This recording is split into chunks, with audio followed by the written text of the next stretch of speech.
इस कार्यक्रम के पुण्यार्चक हैं श्री वीरचंद, श्रीमती उषा रानी, श्री राजेंद्र कुमार, गजेंद्र कुमार, श्री अजय कुमार, श्री प्रवीण, श्रीमती प्रिया, श्री विकास, श्रीमती मेनका, श्री प्रणव, रेशम, अक्षित, तनिष्क, कश्वी, लाव्या एवं समस्त बड़जात्या परिवार, कामा निवासी, दिल्ली, जयपुर प्रवासी, फर्म एकता एंटरप्राइजेस।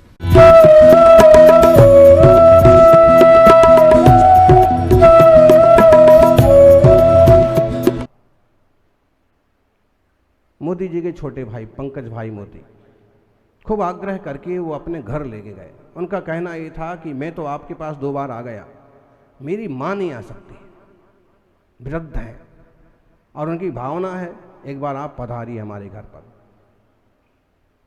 योग संयोग गांधीनगर से कोबा जाते समय रास्ते में पड़ता था।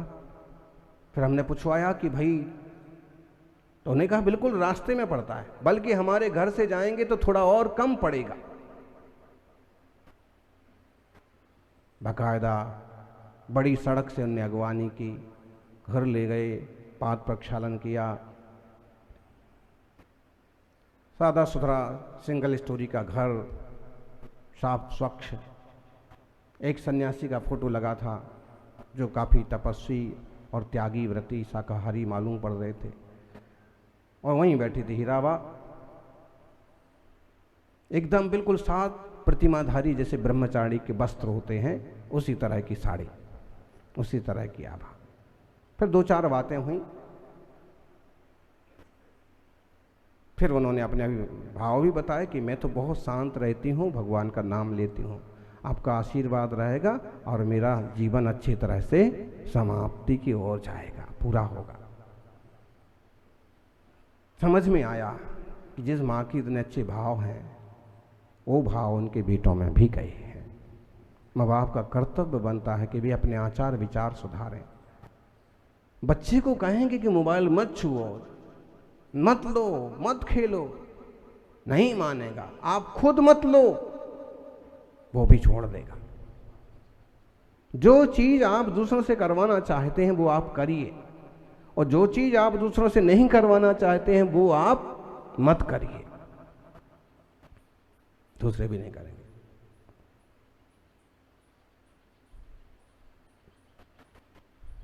दस 15 मिनट का प्रवास रहा होगा। फिर वहां से निकल के अपने अगली जगह पर पहुंचे। कहने का आशय है,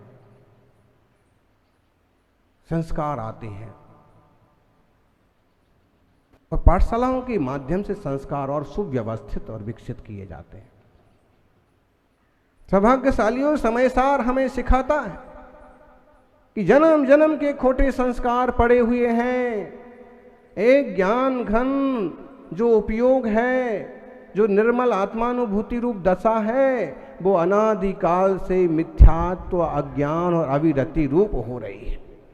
श्रद्धा का उल्टा परिणमन हो रहा है, ज्ञान का विपरीत परिणमन हो रहा है, और संयम असंयम रूप से पड़ा हुआ है।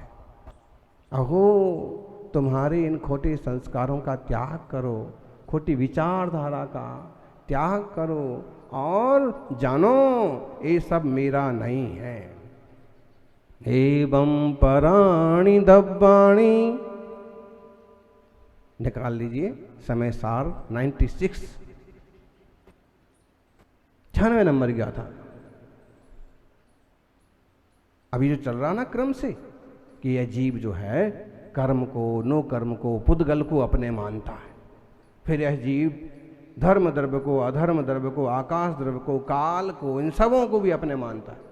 कैसे मानता है, इस पर भी थोड़ा सा विमर्श जरूरी है।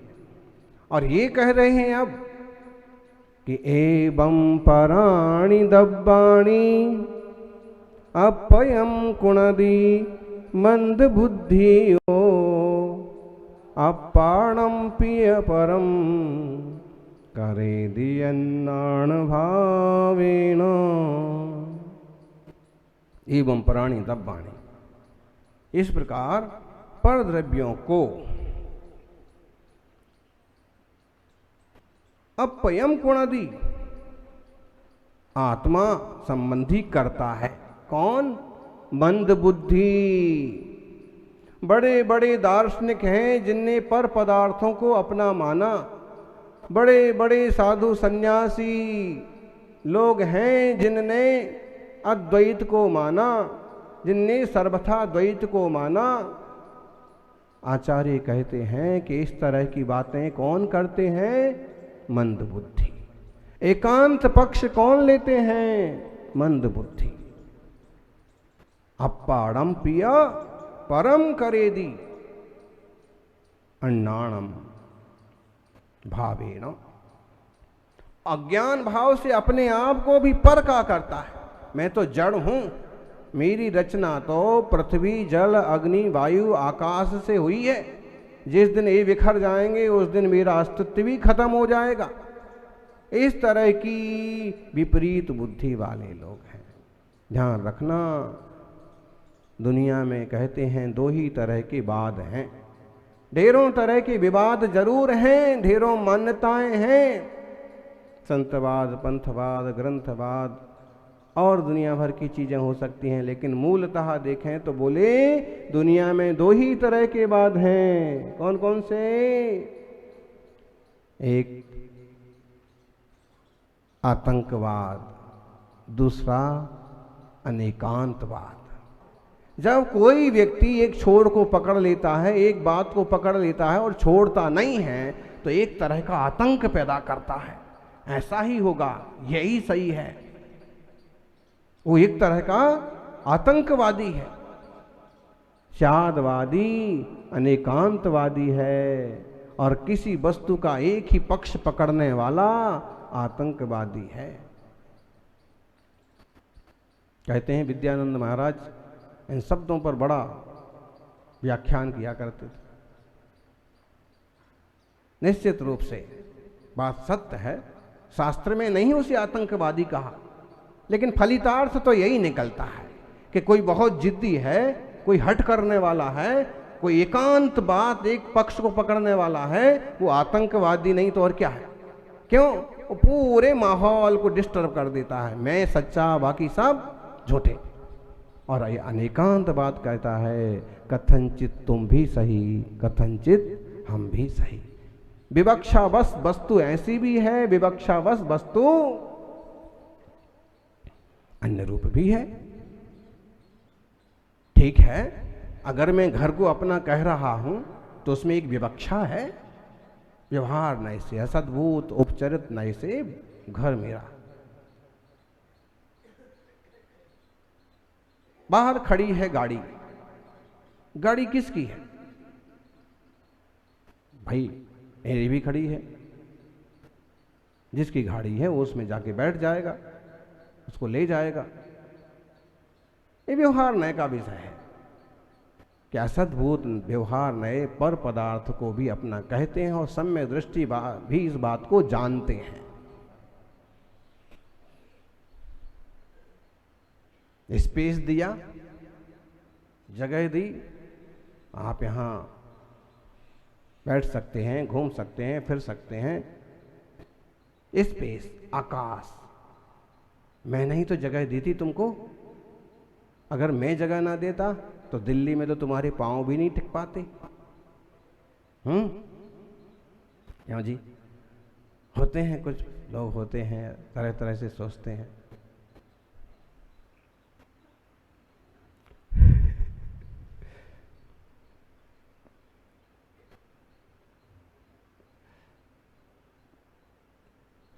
लेकिन स्पेस देने वाले आप कौन होते हैं?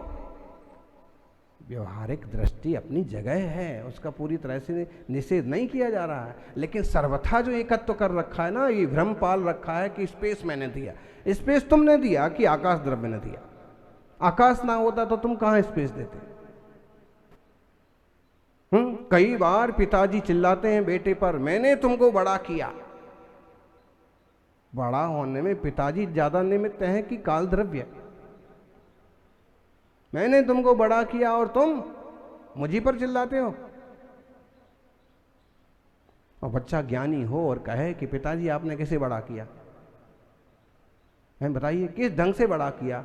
जब मैं इतना छोटा था तो आपने खींच करके बड़ा किया क्या? तो कैसे बड़ा किया? नहीं, खिला पिला के बड़ा किया, लेकिन काम तो अपने काल के हिसाब से हुआ ना। तो मूल परिवर्तन में, बढ़ने में निमित्त कौन बना? काल द्रव्य। बहुत अहंकार टूटता है इससे, तत्व को समझने से। कुछ ऊंचा नीचा भी होता है तो हमारा चित्त स्वीकार करने को तैयार रहता है कि काल द्रव्य का कार्य काल द्रव्य ने किया, धर्म द्रव्य का कार्य धर्म द्रव्य ने किया, आकाश द्रव्य का कार्य आकाश ने किया। कर्म नो कर्म अपने हिसाब से काम कर रहे हैं, मैं क्यों ज़्यादा उलझूं? सहज रूप से कुछ संभालते बनता है, करते बनता है, करो, नहीं बनता है तो अपने में सहज रहो, सौभाग्यशाली हो। शुद्ध निश्चय नय की अपेक्षा अभव्य व दूर भव्य शुद्ध बुद्ध निरंजन है। जबकि अभव्य जीव दूरानुदूर भव्य कभी भी शुद्ध नहीं हो पाएंगे, मोक्ष नहीं पाएंगे। तो इनको निश्चय नय से, शक्ति रूप से अनंत चतुष्टयधारी कहने का क्या लाभ है? एक तरह का प्रश्न है कि अभव्य जीव है, कभी मोक्ष तो जाना नहीं है, दूरानुदूर भव्य है, तो मोक्ष तो जाना नहीं है, तो बताइए उसे हम अनंत चतुष्टय वाला कह सकते हैं क्या? नए विवक्षा से कह सकते हैं, लेकिन सच्चाई ये है अनंत चतुष्टय वो भी कभी साक्षात प्राप्त नहीं होना है। शक्ति रूप से उस जीव में अनंत चतुष्टय आदि हैं, तब भी कभी उनकी व्यक्ति नहीं होना है। इसलिए बठर मूंग की तरह है, ऐसे बोलते ना, मूंग ऐसा भी होता है कि कभी सीझता नहीं है। तो किसी नए से, किसी विवक्षा से हम उसे कह सकते हैं कि अभव्य में भी अनंत चतुष्टय है, लेकिन प्रकट नहीं होगा। उसकी अपनी योग्यता, कुछ चीजें ऐसी होती हैं। ऐसे एक शंका है कि 6 माह 8 समय से 608 जीव हो जाएंगे। 6-8 समय में मतलब 608 जीव मोक्ष जाते हैं। 6 महीना 8 समय में कितने जीव मोक्ष जाते हैं? एक तरह का सिद्धांत है। तो 6 महीने 8 समय में 608 जीव नित्य निगोद से निकलते भी हैं, व्यवहार राशि में आते हैं। इतने ही जीव व्यवहार राशि से निकल कर तब करके मोक्ष चले जाते हैं। अब प्रश्न ये है कि नित्य निगोद से जो है भव्य निकलते हैं कि अभव्य निकलते हैं? एक विवक्षा तो यह है कि भव्य निकलते हैं, क्योंकि भव्य जीव राशि ही मोक्ष जाती है।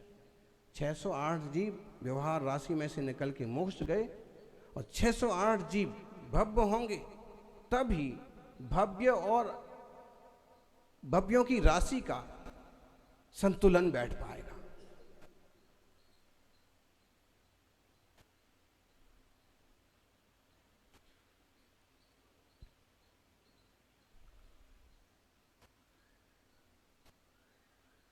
ऐसे भी कह सकते हैं कि अभव्य व्यवहार राशि में है, इतर निगोद में है,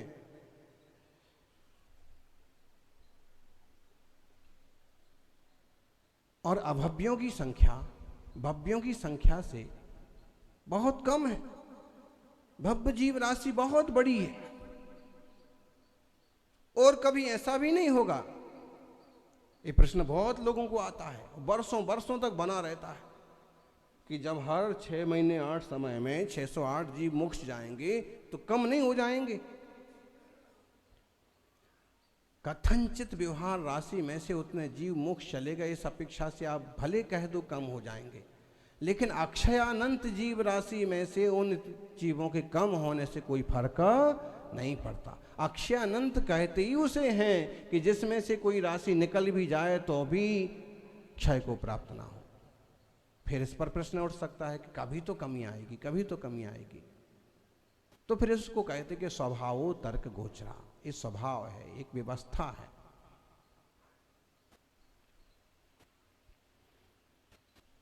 फिर एक बात कही है कि अगर हम किसी अपने सगे भाई बहन आदि की सेवा करते हैं, आवश्यकता पर काम आते हैं, बीमारी में रुपए खर्च कर देते हैं, तो ये केवल राग मोह में आएगा कि दान में भी आएगा? ये तो आपके परिणामों पर निर्भर करता है। अगर कई लोग तो ऐसे होते हैं कि अपना भाई बीमार पड़ा रहे तो भी हेल्प नहीं करते हैं, पैसा दबा करके रखते हैं। नहीं, भाई हो कोई और हो, दया वाले हैं, यदि आप निर्मल परिणाम वाले हैं तो आप उसकी सहायता करेंगे। फिर भी अपने कुटुंबी जनों की सहायता करना, जितना उसमें राग है उतना राग का फल मिलेगा, जितना उसके कल्याण का, दया का परिणाम है, उतना आपको दया का फल मिलेगा, पुण्य का फल मिलेगा। आत्मा का सुख, आत्मा का आनंद तो राग द्वेष विकारों से रहित है और चैतन्यमय है, ज्ञानमय है। तो चेतना का अनुभव प्रत्येक चेतन व्यक्ति कर सकता है। जिसे भी तत्व हो, जिसे भी तत्व का निर्णय हो, जिसे भी तत्व ज्ञान हो, वो अपने चैतन्य तत्व को जान करके, ज्ञान आनंद स्वभाव को जान करके, अनंत गुणमय अपने आत्मा को जान करके, और जब आत्मसम्मुख हो, स्वसम्मुख हो, तो उसको अपने स्वचैतन्य का अनुभवन, चिंतन मनन होता है। इसमें कोई बाधा नहीं है। जब हम इस तरह की अभ्यास करते हैं, निश्चय नय से शुद्ध द्रव्यार्थिक नय से यह में शुद्ध ज्ञान घन आत्मा हूं, विवक्षा लगाई है यहाँ पर। और जैसे इस तरह नए आदि की विवक्षा से जान करके और फिर हम स्वसंवित्ति करने का पुरुषार्थ करते हैं, तो अंतरंग निर्मलता, अंतरंग अनुभूति बढ़ती है और अपने स्वरूप की पहचान होती है, और उसमें स्थिरता भी थोड़े थोड़े समय की बनती है। इसी निर्मलता के बल पर सम्यक दर्शन की प्राप्ति होती है। दिनेश जी, इस तरह से इसको समझें। आप सभी लोग इस बात को जान लें कि जिन वाणी का अभ्यास बहुत जरूरी है, और इस एक भाव को पा करके, शास्त्राभ्यास करके, अपनी उपस्थिति, खुद की स्थिति का भान हो, स्वयं में स्वयं की रुचि बने, बढ़े, स्वरूप के प्रति सम्मान बढ़े, तो ही आत्मा भगवान बने। हम सब भी एक दिन भव के पार जाएंगे, यही मंगल भावना। हम होंगे कामयाब। जैसे अभी ये कार्यक्रम कामयाब हुआ, ऐसे हम भी कामयाब होंगे। और जय बोलिए 24 तीर्थंकर भगवान की।